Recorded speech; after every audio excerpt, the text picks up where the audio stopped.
I'm very impressed to listen to the different opinions which were expressed. And actually what we are facing here today, thanks to the initiative of the S&D group, is exactly the opposite to what has happened in the previous years during the negotiations of ACTA. And I think that this very reason is a very good reason to vote against ACTA for the European parliamentarians. Because what democracy is about, first of all, literally, democracy means the rule of the people. And we saw in the recent months hundreds of thousands of European citizens going out to the streets, protesting against ACTA, because they do have fears. And then, when there was a public reaction, thanks to the internet debate, many of the governments realized that, after all, democracy is the rule of people, and politicians have to listen to people. Some of the fears might be exaggerated, but if they exist, they have to be addressed. Because very often politicians complain and say we should listen to people, we should communicate. Well, this is a way to communicate. Secondly, democracy is about making choices.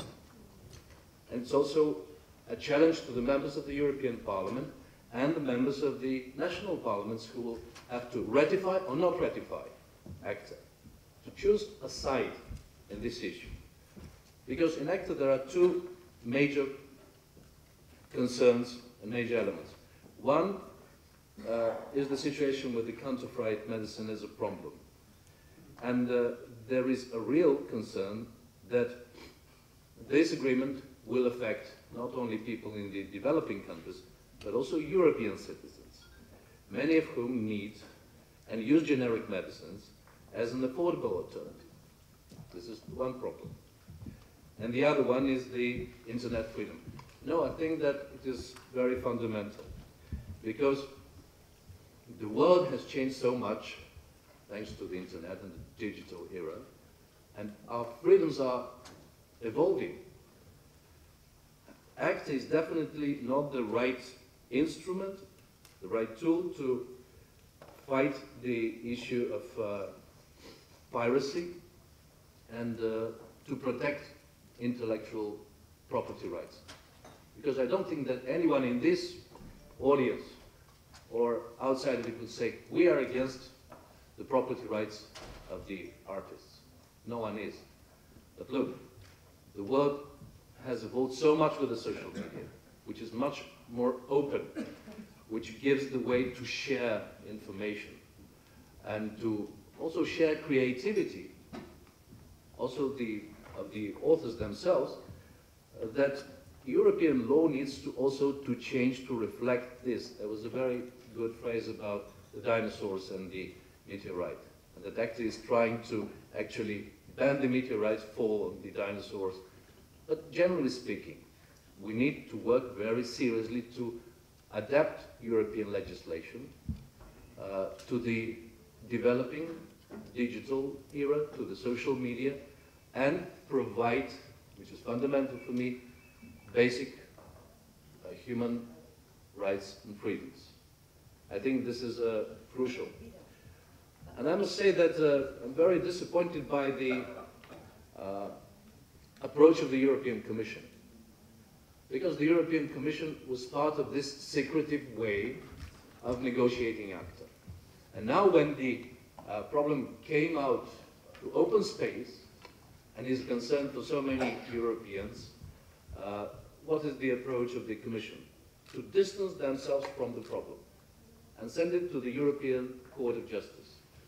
I'm not a legal expert, but you know, a lot of things in the reply of the judges from the ECJ would depend on the formulation of the question.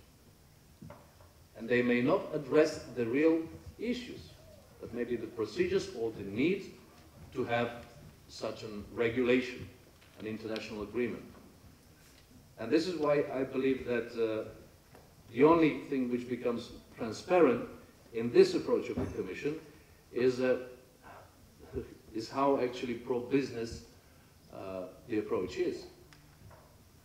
And I read also the statement of the representative of Business Europe, Mr. Adrian van der Hoven, in the morning. They're definitely in favor of ACTA. But also playing on other fears, you know, playing on the fears to lose jobs in the European Union. So there are fears definitely on both sides. You know, there are things which are above, in my view, any price. And this is democracy, and this is the freedom of communication, and this is the privacy of the citizens. Because in the modern era of communication, internet is one of the ways, especially for the younger generation, to touch social problems, political problems, to address them, to express them.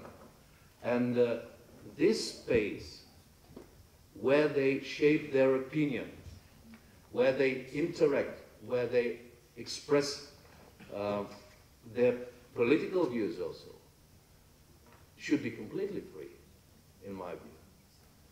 And I think this is fundamental.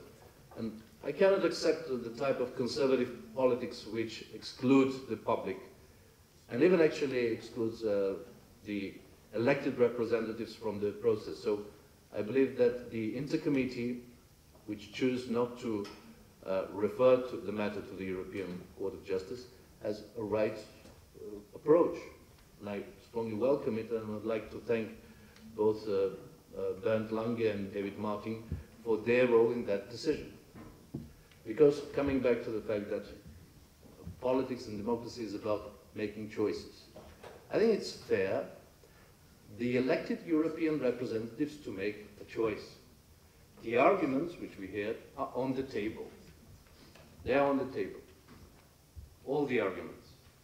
And I don't think that there is a need to drag this issue for indefinite time, hoping that gradually the public pressure will go down, that somehow it will pass after legal explanations and calming down the situation through strong public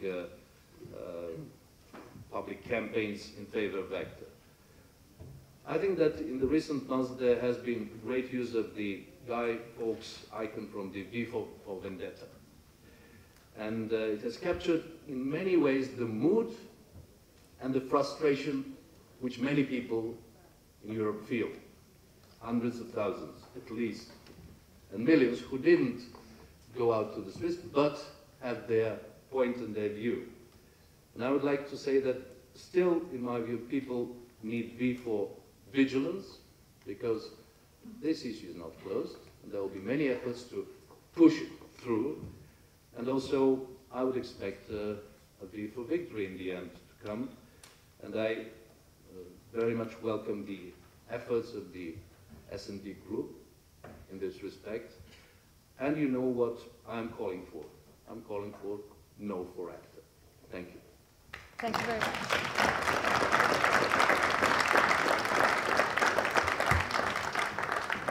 Thank you very much, Mr. Stanishev. That brings us to the end of today's discussion.